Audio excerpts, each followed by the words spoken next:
Hepatitis A virus एक बहुत ही common virus है जो कि अक्सर हमारे यहाँ इसके मरीज़ आते हैं। इसमें यकदम आंखें पीली हो जाती हैं, जिगर के एंजाइम्स बहुत बढ़ जाते हैं और लोग ये देख के परेशान हो जाते हैं कि ये क्या हो गया। ये एक सिंपल सा इन्फेक्शन है, आमतौर पे रिकवरी इसमें नियरली 100% होती है। आज इसकी वजूहात पे बात करेंगे, इसके फैलाव पे बात करेंगे और इसका इलाज और उसे बचना कैसे है इस पे बात करेंगे।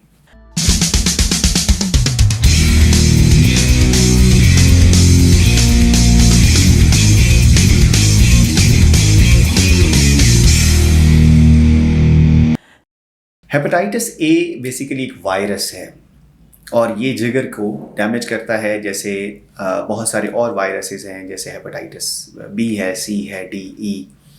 इसी तरह हेपेटाइटिस ए जो है वो हमारे जिस्म में जब आता है तो ये सबसे जो मेन जगह जहाँ पे ये एक्ट करता है या जो डैमेज करता है वो है लिवर यानी जिगर। इसे कुछ लोग पीला यरकान भी कहते हैं। ये टर्म जो है ये बिल्कुल सही नहीं है, क्योंकि यरकान जो है, आंखों का पीला होना, ये बहुत सारी वजूहात से होता है। जिगर की बहुत सारी ऐसी बीमारियां हैं, चाहे वो किसी वायरस की वजह से हों, किसी बैक्टीरिया की वजह से हों, किसी दवाई की वजह से हों या जिगर की किसी और बीमारी की वजह से हों, तो आंखें पीली हो जाती हैं। तो पीला यरकान कहना इसका बिल्कुल ठीक तो नहीं है, लेकिन आमतौर पर लोगों को शायद समझाने के लिए डॉक्टर भी ये बताते हैं कि ये पीला यरकान होता है। तो हेपेटाइटिस ए है क्या? ये एक वायरस है जिसे हम एक्यूट वायरल इन्फेक्शन कहते हैं। इसमें कि ये एक्यूट इन्फेक्शन करता है। एक्यूट इन्फेक्शन क्या होता है कि यकदम आता है, बहुत ज़्यादा जल्दी ही ये ख़राबी लाता है, लेकिन ये आमतौर पे रिवर्सिबल होता है।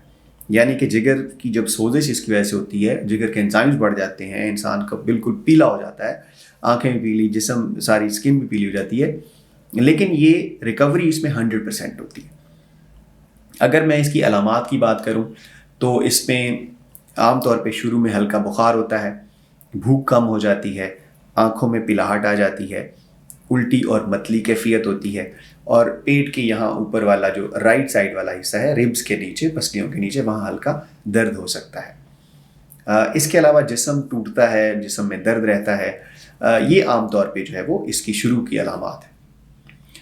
अगर बात करें कि ये फैलता कहाँ से है, तो ये आलूदा पानी से फैलता है, आलूदा खुराक से फैलता है।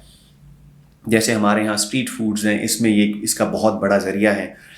जो चीज़ें पकी हुई नहीं होती, मिसाल के तौर पे आप बाहर गए हैं और आपने चटनी इस्तेमाल की है, आपने वहाँ से सैलड लिया है, उसमें ये इसके होने के चांसेस ज़्यादा हैं। अगर आपके पास जो सप्लाई वाला वाटर आ रहा है वो सही तौर पे फिल्टर्ड नहीं है, वो भी इसका ज़रिया बन सकता है। जो लोग खुराक बनाते हैं, खुराक को हैंडल करते हैं, वो अगर उनमें से किसी को है और वो प्रॉपर हैंड वॉश पे अमल नहीं करे, जो एक प्रोसीजर है, रूटीन, मतलब जो एक स्टैंडर्ड प्रोसीजर है कि आपने हमेशा साबुन से हाथ धोने हैं खुराक को उठाने, देते हुए, पकाने से पहले, अगर आप वो नहीं फॉलो कर रहे हैं, जो आपको फूड सर्व कर रहे हैं और उनमें से किसी को है, तो भी जो है वो आपको फैला सकते हैं। अगर आपके रिलेटिव में, आपके घर में फ़र्द किसी को हेपेटाइटिस ए हुआ है और आप उसकी खिदमत कर रहे हैं, उसके साथ उसका देखभाल कर रहे हैं, तो भी वहाँ से भी आपको ये फैल सकता है, क्योंकि ये इंसानी जिस्म से बाहर बहुत कई दिनों, कई हफ्तों तक ये रह सकता है। तो वॉशरूम अगर आप कॉमन यूज़ कर रहे हैं या उसमें जो वही बात आ जाती है कि अगर आप स्टैंडर्ड प्रोटोकॉल फॉलो नहीं कर रहे हैंड वॉश के, हैंड हाइजीन के, तो ये उससे फैल सकता है। मुतासरा शख्स से सेक्शुअल कॉन्टैक्ट से, जिनसी ताल्लुक से भी ये फैल सकता है, यानी कि मियाँ बीवी में भी आपस में फैल सकता है। इसके बाद जो है इसमें जो सबसे अहम चीज़ आती है वो ये है कि इसका जो तशख़ीस है वो कैसे की जाती है। जैसे मैंने आपको बताया कि पहले इसकी अलामात हैं, अगर वो अलामात किसी पाई जाती हैं तो फिर हम इसमें टेस्ट करते हैं, जो कि सिंपल ब्लड टेस्ट होता है, जिसमें हम इसकी एंटीबॉडीज़ को चेक करते हैं। anti-HAV-IgM एंटीबॉडीज़ हम देखते हैं, जिससे ये कंफर्म होता है कि ये हेपेटाइटिस ए है। और इसके अलावा जो है, अब अगर बात करें इसकी ट्रीटमेंट की, तो ट्रीटमेंट जो है इसका वो बहुत सिंपल है। इसकी कोई एंटीवायरल दवाई नहीं है। इसमें जो ट्रीटमेंट हम करते हैं वो होता है, जो अलामात हैं उसको हम जो है वो जिसे हम सिम्प्टोमेटिक ट्रीटमेंट करते हैं, कि जो तकलीफ़ है उसके लिए चीज़ें दी जाती हैं।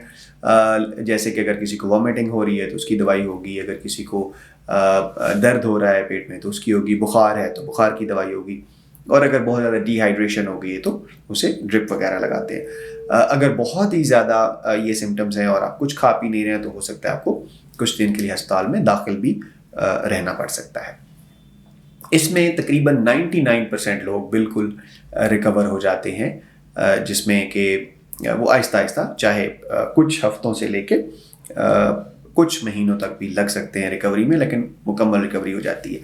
1% لوگوں میں عام طور پہ یہ ہوتا ہے کہ یہ انفیکشن اتنا شدید ہوتا ہے کہ یہ خدا نخواستہ جگر کے فیل ہونے کا باعث بھی بن سکتا ہے. پھر اس میں کچھ ٹیسٹ ایسے ہوتے ہیں جو کہ ہمیں بتاتے ہیں کہ جگر جو ہے وہ اس کا کام جو ہے وہ صحیح نہیں کر رہا ہے اور اس طرف خدا نخواستہ فیل ہونے کی طرف جا رہا ہے. یہاں پہ ایک چیز اور ہے کہ جو میں بتانا چاہوں گا کہ جو LFTs ہوتے ہیں، لیور فنکشن ٹیسٹ اس میں ہوتے ہیں، اس میں جو انزائمز ہیں ALT اور AST یہ بہت اوپر چلے جاتے ہیں، سینکڑوں میں یا ہزاروں میں چلے جاتے ہیں. تو یہ کوئی پریشانی کی بات نہیں ہے، یہ نارملی ہوتا ہے. اور جب ریکوری ہوتی ہے تو یہ پھر نیچے آنا شروع ہو جاتے ہیں. لیکن ایک مادہ جسے ہم بلیروبن کہتے ہیں، بلیروبن جو ہے جو کہ بیسیکلی ہماری آنکھوں میں پلاہٹ کا باعث بنتا ہے یرکان کے مریضوں میں، وہ بڑھتا رہتا ہے. اس کی ہاف لائف زیادہ ہوتی ہے اور وہ ٹائم کے ساتھ ابھی بڑھتا ہے، جبکہ انزائمز سیٹل ہونا شروع ہو جاتے ہیں. جیسے ہی انزائم سیٹل ہونا شروع ہو جاتے ہیں تو یہ ایک اچھی نشانی ہوتی ہے. اور بلیروبن چاہے بڑھتا بھی رہے تو یہ ایک نارمل فینومینا ہے. تو اس میں لوگ اکثر وہ رپورٹ دے کے بڑے پریشان ہو جاتے ہیں کہ دیکھیں ڈاکٹر صاحب بلیروبن بہت بڑھ گیا ہے. تو یہ اس سے پریشان نہیں ہونا آپ نے. دوسرا یہ کہ کچھ لوگ ایسے ہوتے ہیں جن میں یہ کولیسٹیٹک فیز میں چلا جاتا ہے، یعنی کہ اس میں یہ ہوتا ہے کہ بلیروبن جو بڑھتا ہے وہ پھر بڑھا ہی رہتا ہے اور اس کی وجہ سے جسم پہ خارش ہونا شروع ہو جاتی ہے، پیلا پن زیادہ رہتا ہے. لیکن اکثر لوگوں میں بھوک بہتر ہو جاتی ہے، وہ کھانا پینا کر رہے ہوتے ہیں لیکن یہ جو ہے خارش اور پیلا پن نہیں جا رہا ہوتا. تو اس میں پھر کچھ میڈیکیشنز ہوتی ہیں جو کہ معدہ جگر کا ڈاکٹر جو ہے وہ دیتا ہے اور اسے وہ بھی آہستہ آہستہ الحمدللہ بہتر ہو جاتا ہے. تو اس سے پریشان نہیں ہونا. ہمیشہ کوشش کریں کہ آپ ہاتھ دھوئیں صابن سے جب بھی واش روم یوز کریں. آپ جب بھی خوراک بنانے لگیں، خوراک کو آپ تیار کرنے لگیں تو ہمیشہ پہلے صابن سے ہاتھ دھوئیں. تو یہ صرف پریکٹس جو ہے یہ بھی بہت زیادہ آپ کو اس سے بچانے میں ہیلپ کرے گی. اور پانی ہمیشہ ابال کے استعمال کریں، یا جو ہے فلٹر جو ہے اچھا فلٹر کا استعمال کریں، یا اگر آپ یوز کرتے ہیں منرل واٹر تو وہ یوز کریں.